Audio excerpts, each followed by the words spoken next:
Sono 250 in tutto il Veneto, 73 in provincia di Vicenza i gazebo aperti dalla Lega per la raccolta di firme pro Salvini. Con l'autografo il cittadino esprime solidarietà e sostegno alle politiche del ministro dell'Interno che rischia da 3 a 15 anni di carcere per, così recitano i moduli predisposti dal partito, aver fatto il proprio dovere difendendo i confini italiani.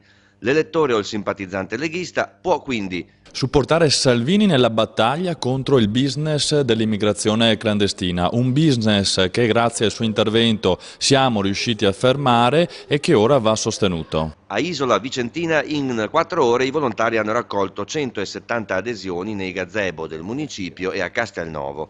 Non serve il documento, basta dare le generalità e un numero di cellulare o una mail per eventuali verifiche. A Vicenza città i gazebo saranno 2 in centro e in fiera, ma verranno aperti sabato prossimo 9 febbraio, giorno della visita di Salvini nel capoluogo. Sicuramente andrà a Hit Show, la fiera della caccia, ma probabilmente incontrerà anche i risparmiatori truffati di Veneto Banca e Banca Popolare di Vicenza. Salvini ha sempre scelto il territorio e anche questa volta ascolterà i truffati di Veneto Banca e Banca Popolare di Vicenza che negli anni scorsi sono stati abbandonati dai governi.